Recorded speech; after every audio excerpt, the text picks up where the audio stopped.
Kita sudah sampai di segmen terakhir di Market Review dan kita masih berbincang bersama dengan Ibu Sahara, pengamat pangan IPB, dan kita masih membahas topik urgensi impor beras di tengah pandemi. Ibu Sahara, kita lanjutkan kembali, Bu.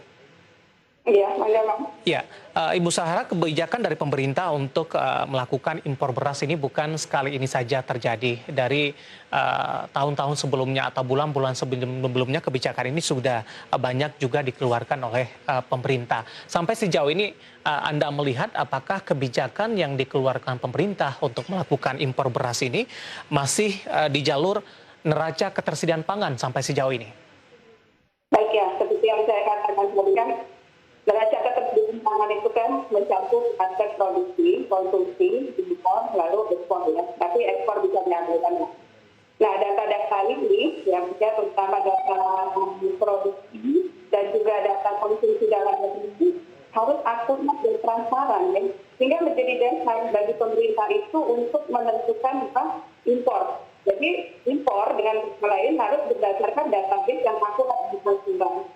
Nah, di era digital ini saya kira seharusnya memang perspektif dari neraca komoditas pokok terutama beras itu harusnya dibangun dalam perhitungan digital yang valid sehingga tidak menimbulkan pro dan kontra setiap tahun terkait dengan impor ya. Nah, stok atau cadangan pemerintah itu seharusnya ditetapkan sesuai adanya data produksi dan konsumsi yang valid tersebut.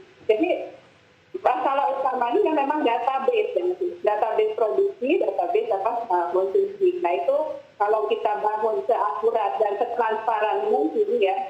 Jadi dari pemerintah melakukan kebijakan impor berdasarkan data tersebut ya, itu sebenarnya tidak akan berulang setiap tahun pro dan kontra impor tersebut. Ada kejelasan dari sisi kebutuhan, kemudian juga dari sisi stok, dan pihak-pihak terkait juga memahami ketika data tersebut diketahui, kemudian juga kebijakan impor dilakukan, Ibu Sahara. Iya, betul. Seperti itu kira-kira Mas. Jadi data ditunjukkan dengan database yang akurat, ya, lalu kemudian transparan sehingga semua stakeholder yang terlibat tahu, ya, memang kalau kondisinya memang defisit, ya, produksi beras itu tidak mencukupi untuk kebutuhan konsumsi dan cadangan pemerintah, impor kenapa tidak? Itu saya sebutkan tadi juga impor itu tidak haram. Baik. Ibu Sahara, yang menarik pemerintah juga tampaknya lebih concern terhadap ketersediaan pangan terutama beras di Indonesia. Kemudian juga tadi juga sempat kita singgung adanya program food estate ini. Bagaimana Anda melihat program food estate ini yang dijalankan sampai sejauh ini, Bu? Ya, jadi terkait dengan food estate ini perlu saya sampaikan ya bahwa di sini kita juga harus mengapresiasi pemerintah ya, bahwa di tengah pandemi COVID-19 ini pemerintah mempunyai komitmen yang luar biasa untuk meningkatkan produksi pangan di Indonesia ya, termasuk beras melalui berbagai program, yaitu salah satunya food estate. Nah, food estate ini memang diharapkan bisa meningkatkan produksi pangan nasional sehingga kedepannya tentu saja bisa mengurangi impor yang dalam jumlah yang signifikan. Nah, tapi yang perlu menjadi catatan saya kira di tengah upaya pemerintah untuk meningkatkan produksi beras tersebut ya, lalu kemudian ada upaya yang menjadi storage, itu akan menyebabkan upaya-upaya meningkatkan produksi beras tersebut seolah-olah menjadi sia-sia ya, terutama ketika impor itu diwacanakan ketika kondisi panen raya seperti sekarang. Baik. Ada kendala tidak, Bu, yang terlihat dari pandangan Anda dari program food estate ini? Ya, jelas ya, pasti ya ada sejumlah tantangan di samping opportunity tadi. Opportunity-nya kan jelas peningkatan produksi pangan nasional, terutama beras ya. Tetapi kan sejumlah tantangan atau challenges juga ada. Ya, yang jelaskan di situ perlu lahan yang besar ya. Nah, sehingga ini perlu menjadi catatan juga ya, dan saya kira pemerintah juga memberikan perhatian besar terhadap konversi lahan tersebut. Jangan sampai konversi food estate tersebut adalah lahan tersebut. Lalu kemudian food estate tersebut melibatkan swasta, ini kan benar ya, lahan juga. Nah, jangan sampai peran swasta nanti itu lebih dominan dibandingkan dengan peran pemerintah dan petani. Dan ini tentu saja menjadi tantangan bagi pemerintah untuk melibatkan petani di semua sisi ya, dalam potensi tersebut.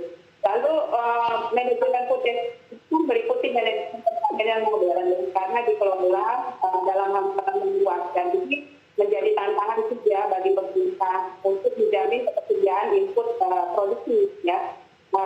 Misalnya pupuk, benih unggul dan lain-lain. Lalu yang berikutnya tentang teknologi yang modern dalam pengolahan food estate itu juga harus diwaspadai, jangan sampai trade off dengan program penyerapan tenaga kerja dilakukan oleh pemerintah di tengah pandemi COVID-19 ini. Dan terakhir yang tidak kalah pentingnya itu adalah jaminan pasar. Setelah produksi itu pangan itu atau beras itu diproduksi, tentu saja ya kemampuan pasar untuk menyerap itu ya harus dipersiapkan. Seperti itu kira-kira. Baik, penyerapan pasar dalam hal ini sangat penting dan kembali lagi kepada kebijakan impor, kemudian juga dari menjaga harga di tingkat petani. Apakah ini secara psikologis juga mempengaruhi supaya petani tetap menggeluti atau mengolah lahan pertaniannya untuk menanam padi dan tidak berganti kepada komoditas lain yang dianggap harganya lebih menjanjikan, Ibu Sahara?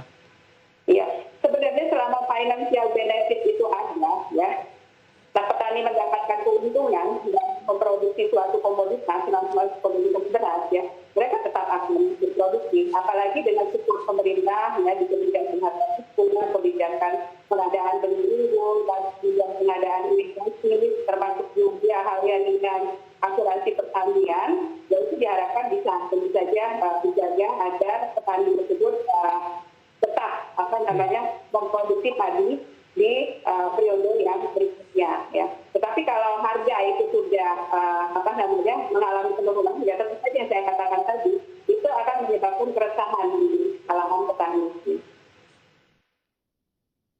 Baik, tidak hanya menjaga dari kondisi pasar, Ibu Sahara, bagaimana Anda melihat sampai sejauh ini perhatian pemerintah kepada para petani di Indonesia dari sisi bantuan, subsidi, ataupun juga masalah-masalah lainnya, mungkin kelangkaan pupuk juga sempat terjadi beberapa kali yang ada di Indonesia. Ya, saya kira yang kalau melihat dana ya yang digelontorkan untuk pemberantasan itu menjadinya pertanian di Indonesia, ya, walaupun sempat dikomit karena pandemi COVID-19 ya, berbagai upaya itu sudah dilakukan oleh pemerintah ya. Memang cukup sempat langka, tetapi kan kemudian bisa ditanggulangi. Lalu kemudian pengadaan pemilu ya dan menggandeng untuk padi itu sambil dari kalau untuk padi pupuk tadi dengan menggandeng pabrik pupuk. Lalu kemudian penyelenggaraan perbaikan saluran irigasi dan sebagainya ya. Ya tentu saja kita berharap ya, walaupun tadi tantangan itu luar biasa ya, nah itu diharapkan bisa meningkatkan produksi padi secara nasional. Tentu saja kita harus optimis ya, apalagi di tengah pandemi COVID-19 ini. Nah memang yang sering menjadi kendala itu adalah ya tadi ya aspek psikologis pasar itu yang harus dijaga ya. Oke, psikologis pasar yang harus dijaga dan ini merupakan salah satu bagian poin penting begitu. Tapi dari pandangan Anda, Ibu Sahara, dari beberapa program pemerintah, ada food estate yang tadi sudah sempat kita bahas, kemudian juga beberapa kebijakan-kebijakan dan regulasi-regulasi yang dinilai ini menguntungkan bagi para petani. Nah, dengan upaya-upaya yang dilakukan, Anda melihat mana yang paling mungkin Indonesia capai dalam waktu dekat, kedaulatan atas swasembada pangan, Ibu Sahara? Baik, nah untuk menjawab pertanyaan ini kita tentu saja harus bisa membedakan ya kedua istilah tersebut. Nah kalau swasembada, saya mulai dulu dari swasembada pangan ya. Swasembada pangan itu kan kalau mengacu kepada FAO itu kan suatu negara dikatakan mampu melakukan swasembada pangan jika produksinya itu mencapai 90% dari kebutuhan nasional. Nah pada komoditas strategi saya kira swasembada pangan ya untuk beras itu menjadi apa jadi saya sudah katakan bahwa beras itu beras ya maksudnya merupakan komoditas yang mengandung aspek politik yang kuat ya. Nah kalau kedaulatan pangan itu kan itu luas sekali artinya hak negara dan bangsa yang secara mandiri menentukan kebijakan pangan yang menjamin hak pangan atas rakyat ya, dan juga ini yang perlu dicatat memberikan hak bagi masyarakat untuk menentukan sistem pangan yang sesuai dengan kondisi sumber daya lokal. Nah ini tentu saja baru bisa dicapai kalau kita lihat itu dalam jangka panjang. Jadi dalam waktu dekat ini yang paling memungkinkan itu adalah swasembada pangan. Baik, Ibu Sahra, waktu kita cukup terbatas. Terima kasih sudah bergabung bersama kami di Market Review, Ibu. Dan semoga Iya, kita bisa menjadi referensi bagi pemirsa IDX Channel. Sehat selalu, Ibu Sahra. Terima kasih sudah bergabung bersama kami. Terima kasih Mas Yusuf. Selamat bertemu. Baik, terima kasih ada Ibu Sahra, pengamat pangan IPB. Dan tadi kita membahas urgensi impor beras di tengah pandemi dan perbincangan tadi mengakhiri kebersamaan kita di Market Review kali ini. Akhirnya saya David San Oval dan seluruh keluarga kerja bertugas mengucapkan terima kasih. Sampai berjumpa kembali.